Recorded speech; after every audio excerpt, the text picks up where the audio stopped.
جائی پروگرام ایک ترتیب اور تدوین کے ساتھ وجود میں آ گیا۔ کس طرح وجود میں آ گیا؟ کائنات کی بنیاد، یہ کائنات کی بساط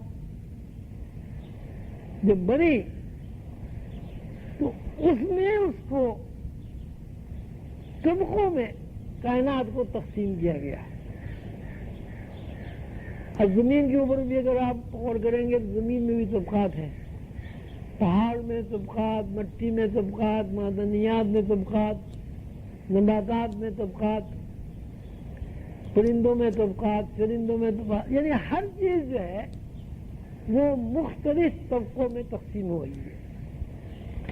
تو اس کی جو پہلا طبقہ وجود میں آیا اس کو لوح قلم کے مطابق اس طرح بیان کیا گیا ہے کہ جیسے ہی اللہ تعالیٰ نے کن کہا اور کائنات کی مجموعی تخلیق ہوئی، اس مجموعی تخلیق کو قلندر بابا اولیاء رحمۃ اللہ علیہ نے قرآن کریم کے ارشاد کے مطابق کتاب المبین فرمایا ہے۔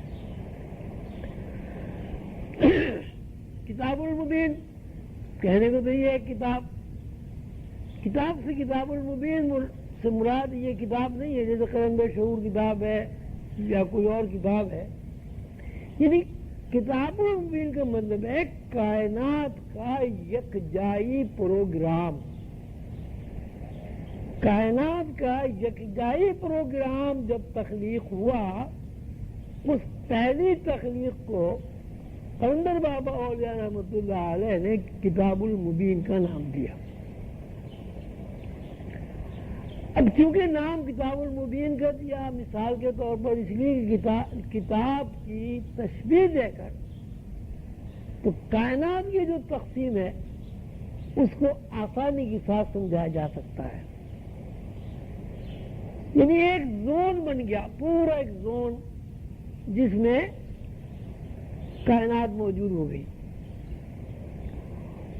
اس زون میں پھر ذیلی زون بنے،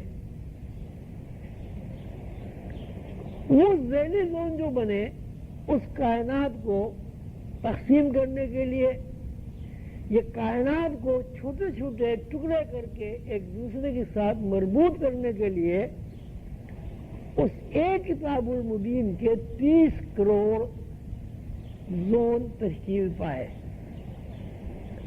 ان 30 کروڑ زون کو یا 29 کروڑ طبقات کو یا 29 کروڑ کائناتی تقسیم کی حاصل کو حضور قلندر بابا اولیاء رحمۃ اللہ علیہ نے مذہب کی زبان میں جیسے کہ بیان کیا ہے لوح محفوظ کا نام دیا۔ اب ہم یوں کہیں گے کہ کائنات مجموعی اعتبار سے ایک زون ہے، اس کی مثال کتاب کی طرح ہے، اور اس زون کو چھوٹے چھوٹے ٹکڑے اس لیے کیا گیا کہ ان چھوٹے ٹکڑوں سے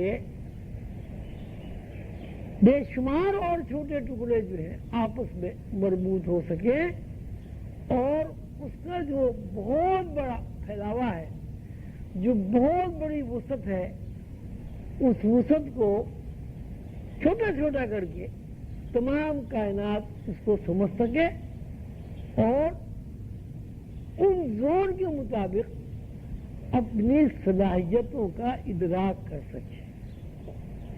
یہ پہلے کائنات بنی، اس کائنات کو اللہ تعالیٰ نے چھوٹے چھوٹے ٹکڑوں میں تقسیم کر دیا، اور وہ تقسیم جو ہے روحانی اندازوں کے مطابق، صحیح بات تو اللہ کو پتہ ہے، وہ 30 کروڑ ہے۔ اب اس 30 کروڑ کے بھی چھوٹے چھوٹے ٹکڑے ہوئے، اس لیے کائنات میں اتنی وسعت ہے کہ اگر کوئی آدمی کتاب المبین کو دیکھنا چاہے، کتاب المبین کو سمجھنا چاہے، تو اس کی ذہن کی اتنی سکت ہی نہیں ہے، وسعت ہی نہیں ہے۔ اس کو مزید جب تقسیم کیا تو 30 کروڑ لوح محفوظ کو اس طرح تقسیم کیا کہ اس میں سے ایک کو الگ کر لیا، 30 کروڑ میں سے ایک زون کو الگ کر لیا. اب اس ایک زون کے پھر 80,000 ٹکڑے کیے گئے. یہ اب جو سمجھے آپ ایک بہت بڑا مراقبہ حال ہے. اب یہ مراقبہ حال اتنا بڑا ہے کہ آپ اس کی وسعت میں نہ گھوم سکتے ہیں، نہ پھر سکتے ہیں، نہ اسے سمجھ سکتے ہیں. بہت بڑی جگہ ہے. آدمی اربوں خربوں سنکھوں ہیں، تو اس بڑی وسعت کو چھوٹے چھوٹے ٹکڑوں میں بانٹ دیا اور ایک کے 30 کروڑ ٹکڑے کر دیے. اب یہ 30 کروڑ ٹکڑے بھی بہت زیادہ ہو گئے، وہ بھی سکت سے بہت زیادہ ہیں. اور مزید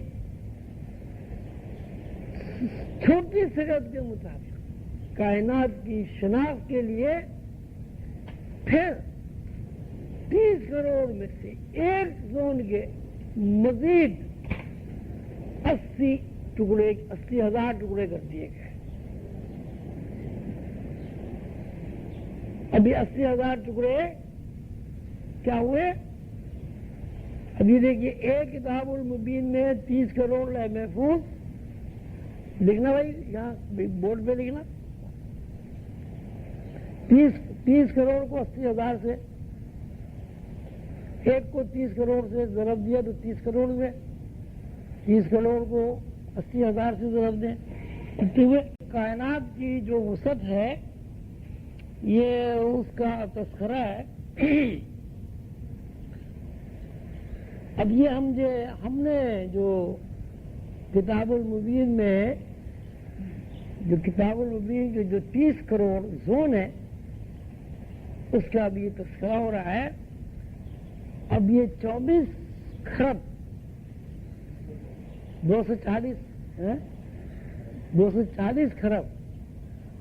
اب 240 خرب بھی اتنا وسیع رقبہ تھا کہ اس کو بھی مزید کم کرنے کی ضرورت پیش آئی اور اس 240 خرب کو مزید 13 خرب نظاموں سے ٹکڑے کر دیا گیا.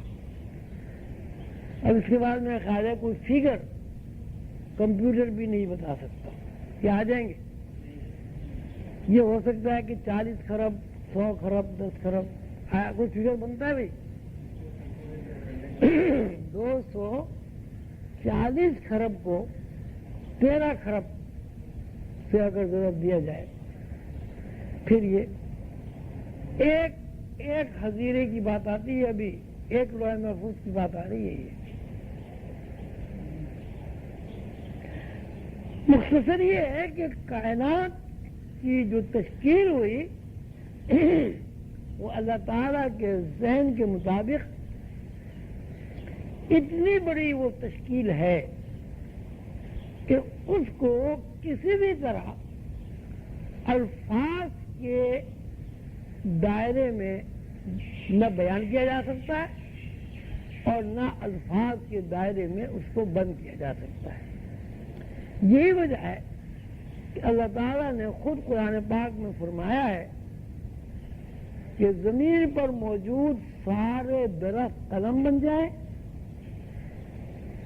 اور سارے سمندر روشنائی بن جائیں. درختوں کے بنائے ہوئے قلموں سے اللہ تعالیٰ کی باتوں کو شمار کیا جائے تو قلم بھی ختم ہو جائیں گے اور سمندروں کا پانی بھی سوکھ جائے گا، لیکن اللہ تعالیٰ کی باتیں پھر بھی پوری نہیں ہوں گی. قرآن پاک کی یہ آیت کہ زمین کے اوپر موجود تمام درخت قلم بن جائیں اور سمندر روشنائی بن جائیں تب بھی اللہ تعالیٰ کی باتیں پوری نہیں ہوں گی. اس کا ہلکا سا نقشہ آپ نے بورڈ پہ دیکھ لیا. اللہ تعالیٰ نے 80,000 ٹکڑے کر کے کائنات کے چھوٹے چھوٹے زون بنا کے طبقات بنا کے پھر انہیں اور چھوٹا کیا ہے تاکہ مخلوق کے اندر ایسی سکت پیدا ہو جائے کہ وہ اللہ کے نظام کو سمجھنے کے قابل ہو اور اللہ کے نظام کو سمجھنے کی کوشش اور جدوجہد کرے. میرے خیال میں آج کا سبق یہ کہا